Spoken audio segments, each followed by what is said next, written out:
Okay, winterizing. I was saying there are two ways to do it. One way is the proper way, and that's running antifreeze through the engine. And I'll show you my bucket and how I made it. It's very easy to make. It's quite inexpensive to do.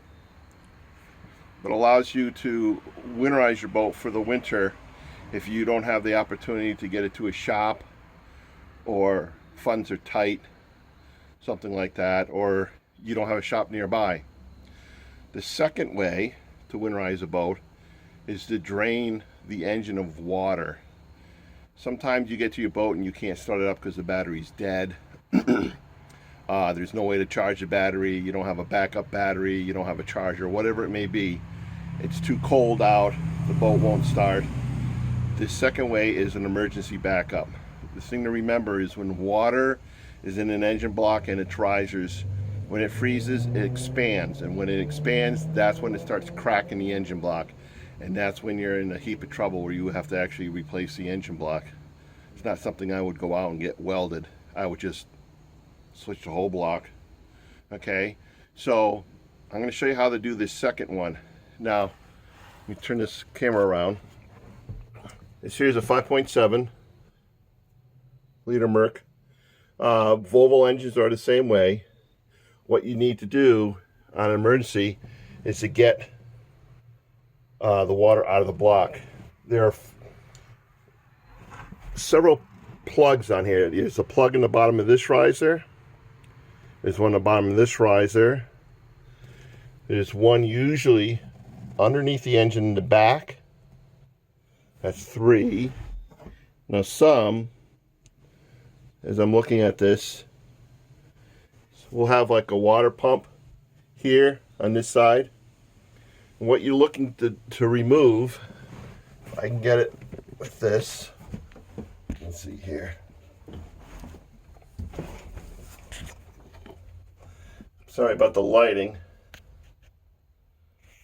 Okay.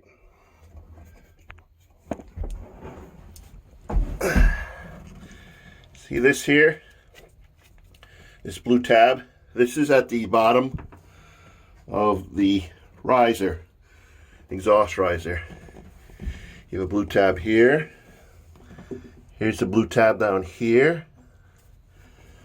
There is another blue tab there. Move this wire. So there's 3 right there. This is your cooling system. This one here is your cooling system. This one in here is your engine block. This is your riser. So you got 1, 2, 3, 4 on the other side for the other riser. You take these out.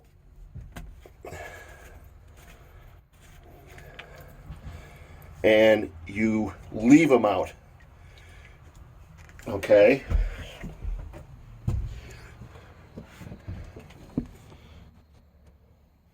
Remember, this is only for an emergency one. You take these out, you put them in a Ziploc bag, and you attach it to your steering wheel. Okay? Attach it to your steering wheel, the Ziploc bag. So come next season, you know you have to put these in before you start your engine. Okay? Very important. So this is why I'm saying this one's just an emergency case. But there's usually between three on a 4-cylinder, and then a 6-cylinder I think is 4, and then the V8s are 5 of these. Now it can differ between manufacturers, between Volvo and Merc, but these are what you're looking for. Older engines, they're not going to be blue, they'll be a different color. Like my boat's a 1984, and they're not even plastic, they're brass that are underneath the riser, and it's a single riser. And so I have to remove it from there, I have to remove it from the engine block, and then I have to remove it from the cooling system. It also helps to well, this engine I don't think so.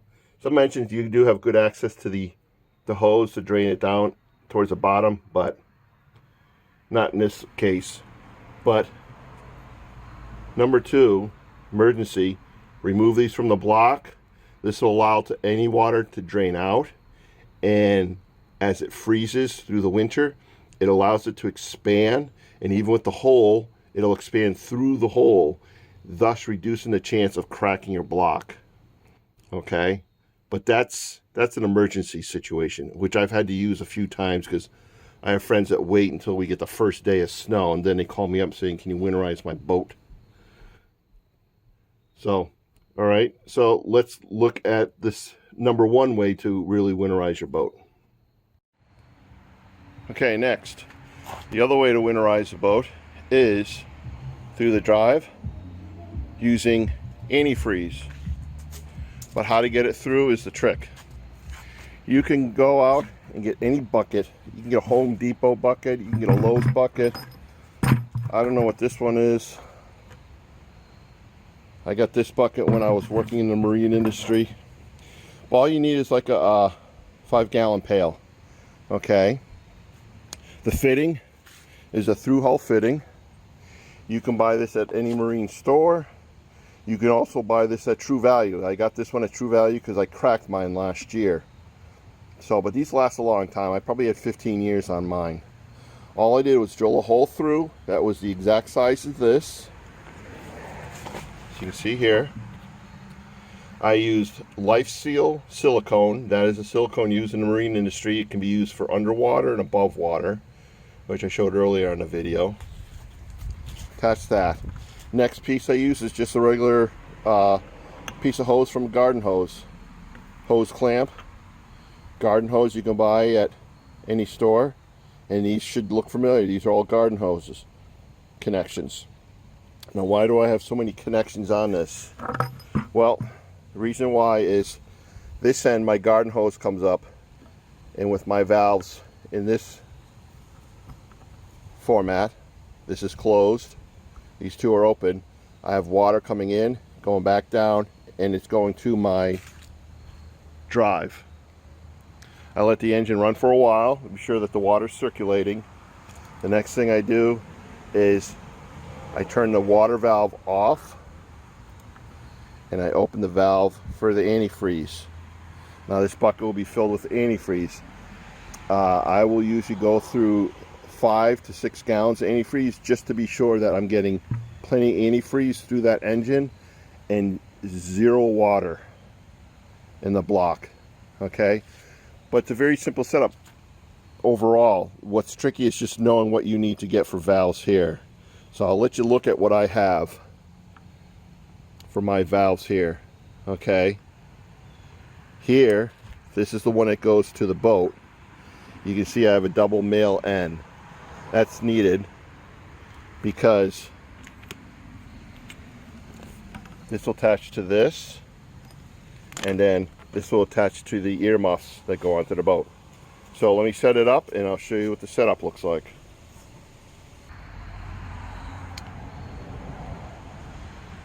Okay, so I got my setup. What I use is a bungee to hold it to the ski pylon, because the weight of this will fall. This is my garden hose. Remember I had 2 male ends here on this one side. This is where my garden hose attaches. Alright, for the next side,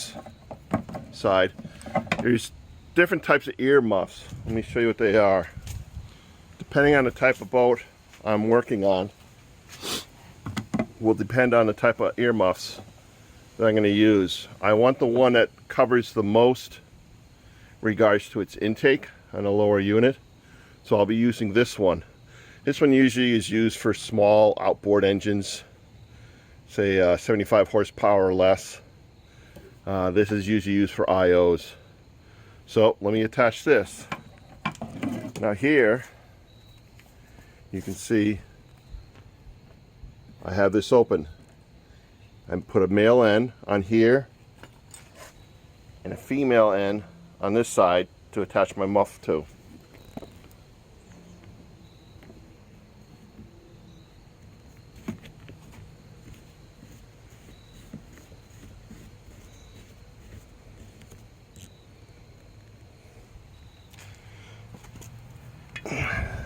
Put our muffs on.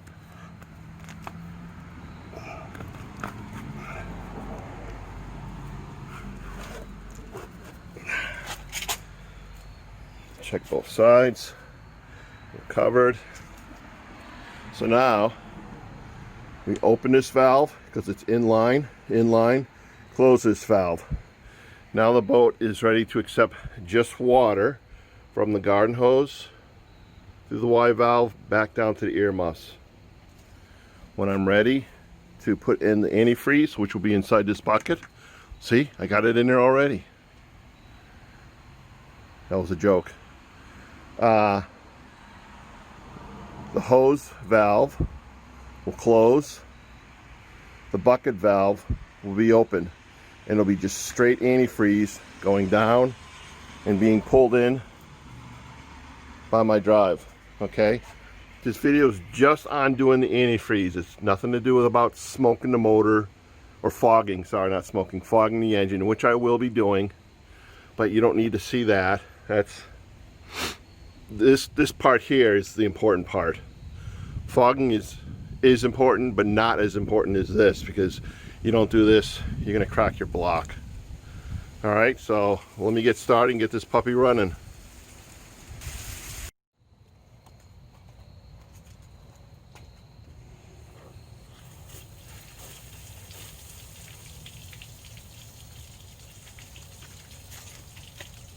That's my fogging oil that I'll put in just before my bucket runs out of antifreeze.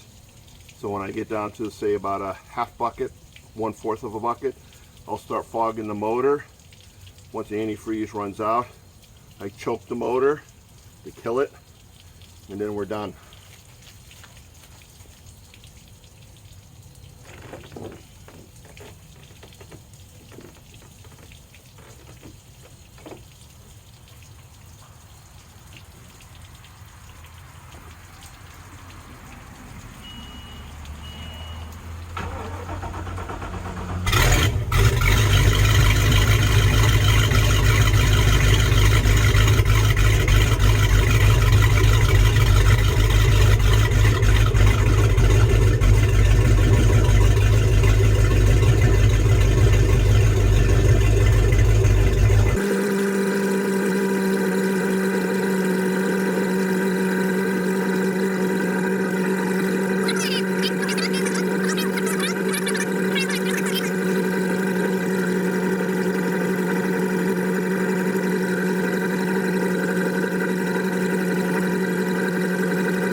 As you can see, the pink, that's just straight antifreeze coming out of the motor now.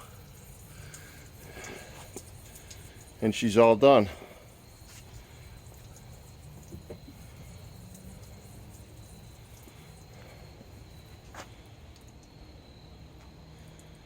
And that's it. The boat has now been winterized. There are a few things I have to do to it. I have to cover up the prop so no water gets inside, freezes, expands. I'll just throw a bucket over the prop and that'll prevent water from collecting inside. I don't have to change the oil. I already did that this season. I don't have to change the lower unit fluid. I already did that too this season. Water fuel separator's already been done. So all of this, because there's, you put so many hours on, a boat will determine on when you change the oil, the lower unit fluids, and spark plugs as well. Spark plugs are new, so we don't have to change spark plugs. So basically just antifreeze through this motor. So I just want to give you guys an idea on how to do it, and I hopefully answers this question on how to winterize just antifreeze on the motor. Okay. Also how to change a sending unit on a fuel tank and to replace the ram on a hatch. It's pretty simple. Alright, this is Big Guy DIY Robert signing off.